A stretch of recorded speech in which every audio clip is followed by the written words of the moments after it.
What's up and welcome back. I'm John Stark from MacMovieGuy.com, your favorite blind film critic, and today I'm going to talk about Lord of the Rings, War of the Rohirrim. It's a new Lord of the Rings movie. We're going to get into it. But first, click like and subscribe because I'm a blind film critic and I would love some more love in this time where there's this constant assault on DEI. There are a whole bunch of states suing to take away disability rights. And to support somebody like me means a lot more now than it did like a few months ago. Plus, it's getting harder to be able to advocate to companies that are eliminating their DEI programs because that's usually the area that cares about accessibility. If it's not there, I don't know who to complain to about audio description or ask them to explore adding more. So, yep, now I have to do the influencer thing. I'm gonna have to start, I don't know, doing cinnamon challenges or something like that to rack up my viewers. Blind guy eats cinnamon. So Lord of the Rings, War of the Rohirrim is now available on Max. I avoided this when it was in theaters. It's people are like, oh my god, it's anime, it's Lord of the Rings, it's so cool. It was also made by like 60 animation companies and was in development hell for a long time, but that's okay. It took a while to get there. And from what I've heard from sighted people, it still doesn't look solid. Looks kind of uneven. I've heard some complaints about the horse riding in this. The horses and the way that they... Anyway, I don't know. I can't speak to that, but I'm just saying I've heard it. So my history sort of with Lord of the Rings is here it is. Watch the movies, the three Peter Jackson movies. Saw all of them in theaters. Bought all their DVDs, watched all of them. Then they released the extended editions. So I traded in my old DVDs for the extended editions. Because I was like, why would I need two copies of the same movie? Plus, using the money for that will help me purchase the extended. So, you used to be able to trade in movies. There used to be stores that would trade DVDs. So now I own the extended editions on DVD, which don't have audio description, but they're cool. They're good to have. Like 4 hours each, but that's fine. Then they made the Hobbit movies, and I saw those. I read the Lord of the Rings books. And I played, I don't know, at least Lord of the Rings video games somewhere along the way. And I've seen Rings of Power. So I'm not that deep into the lore. I don't read it all the time. I could get, if I was in a Lord of the Rings competition, I'd be like eliminated round one because I feel like there are people who definitely get this stuff more than me. And listening to their reviews, I learned that Hera does not really, she exists, but she doesn't really exist. She's an unnamed character that they decided to boost up by giving her a name, but like Tolkien didn't give this character a name. So it's a character that didn't mean a whole lot, but we got to make a strong female lead. Gonna steal that one, and I'm also gonna steal the message. Yeah, I watch other YouTube critics. I support people like me. That's the other thing, is when I ask for people to subscribe, I subscribe to everybody too. So I'm supporting people like me.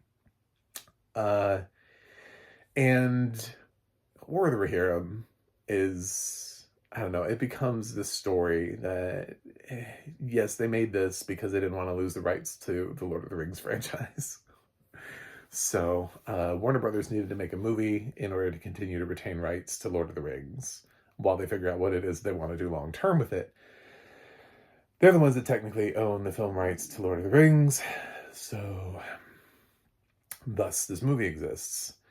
And I guess going animation style is more low budget than doing a big live action sweeping Peter Jackson epic. So, whatever. I love Brian Cox. I'm going to put that on the table really quickly. He's my favorite actor. I'm in love with Brian Cox. I don't know, he's been my favorite actor for forever. I long before Succession. He was a character actor even throughout the 90s. and then the 2000s, and I still haven't seen. I look at his filmography, and that dude is always working. There's so many films. I'm like, I don't even know, where is this movie, Brian? Why are you making movies? Can I even see this? Is this just in like Scotland? Like, where are you making these movies? So, I was really happy that he's featured here as the king. This sort of explains the history of Helm's Deep for people who are, I don't know, lightly familiar with Lord of the Rings. And it does bring back some of the original voice characters. A couple of them are credited. I guess this is an exploration of why Miranda Otto's character from the original Lord of the Rings movies. This is set within the world of the Peter Jackson, the whole Lord of the Rings Hobbit trilogy. I mean, this is canon to that. So she has a voice credit here, as do, for some reason, Billy Boyd and Dominic Monaghan are credited, and oddly enough, Christopher Lee, although if you go to Christopher Lee's profile, it doesn't credit the film, but he's credited. It's so weird, because I was like, when did he die? And then I looked down at his films. It is not on his filmography, so I don't understand. I don't get it. Guess he died in 2015, I believe, 2015. So it's like 10 years ago. How is he in this movie? But the other two, Billy Boyd and Dominic Monaghan, are here somehow. And in the random voice work, not playing the characters that they played in Lord of the Rings, though. They're just here as like a gag, like a voice work. Like, oh, let's bring those two in and see if anybody notices. Yeah, you center around Hera, who is a strong female lead. It's like there are all these men that are warring around her, and it's like, if we don't listen to Hera, everything's gonna fall to pieces. And basically that's what happens. Her dad is so strong that he punches a dude once and the dude dies, and that starts like a war, and it starts this like complicated battle between these two families. All of the characters are underdeveloped. This film is so concerned with making sure you feel like you're in Middle Earth, making sure that these battle sequences work, making sure that Hera works as a character. And I'm not somebody who, I don't complain about the strong female lead thing. I think it's stupid, because we've had strong female leads for years in movies and in television. Does nobody remember the Wonder Woman series? Pretty certain that was a badass woman, and that predates me as a human. So I don't know what you're talking about by trying to say that there's but this kind of does highlight what those other people have been bitching about with strong female lead centric movies, is inserting somebody here who really just doesn't work as a character. And then it takes away, you have to spend so much time developing Hera. And when I know now that Hera is sort of underdeveloped and doesn't even have a name, is that really her story? And it's just sort of like building her up and being like, oh, well, we got to make the story from her perspective. But the story was never meant to be from her perspective. So why is she the lead? Is she the lead simply because we wanted to do it that way? You know, there's a way to make her a character and to give her a name because she's part of the story without making the whole story revolve around her. And there's also another female character, Elwyn. So, the movie is way too long. The pacing. This movie has no pacing. This movie cannot figure pacing out for its life. There was a point where I was like, oh, the movie's about to end. And I was like, fuck me. There's like 35 minutes left. What the? Like, what the? Because it feels like, I'm like, okay, so this is the emotional payoff. And we've got maybe like 5 minutes, 10 minutes tops. 35, what the shit? You know,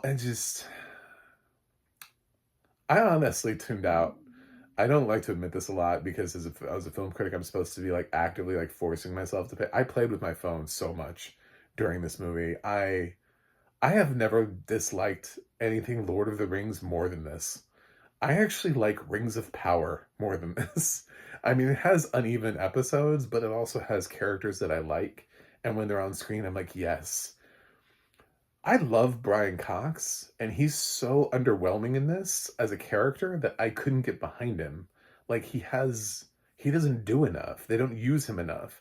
He made more sense in the Netflix movie This Christmas, or that Christmas, or whatever that was that just came out in December, as Santa. Like, I enjoyed that voice work a lot more than this. This is just like, well, he's here, so I'm not going to fail the movie because they get a Brian Cox point, you know. I mean, I guess some of the fight scenes are cool, and some of the, yeah, every once in a while they sort of tip their hat to let you know that they're in the Peter Jackson Lord of the Rings, and that this isn't like a wild reinvention of the series. But talk about like not having enough reason for the story to even exist. Like, they don't really, this doesn't feel important. It doesn't really ever wrap up and answer the question, why Miranda Otto? You know, I mean, it doesn't, there's a lot of things this movie doesn't do, but it's long for an animated feature. Um, when you watch things like The Witcher Sirens of the Deep, it's like a 90-minute movie, it's in and out, you know? And I'm like, why couldn't this be that? Why does everything Lord of the Rings have to be epically long for no apparent reason whatsoever? Like, why did you feel like it needed to break 2 hours? What about this story felt that felt like we must make this as long as humanly possible? Fuck pacing. You know, I don't like this movie, man. Chris Stuckman went nuts for it. He's the only one that I've seen. I watched a bunch of reviews. I've seen some people who liked it or liked parts of it, but he just went nuts. And if you listen to his review, he also got an advanced screening of it. He got it like before anyone else. He admits the fact that he saw it, and there's something to be said. Like, if somebody showed me right now, I don't know, the Thunderbolts, I'd probably be really jazzed. I'd be like, oh my god, I got to see the Thunderbolts before anybody else.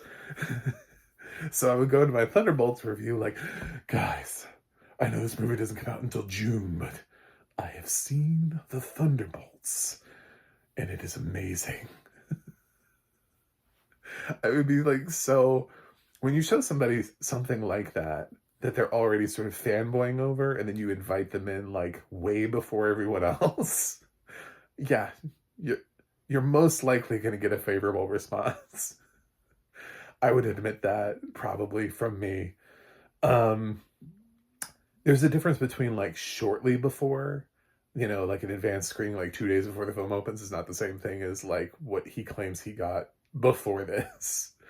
So there's some of that there too. That's why I'm open with my bias and saying, this is how I know Lord of the Rings. This is how I'm familiar with it.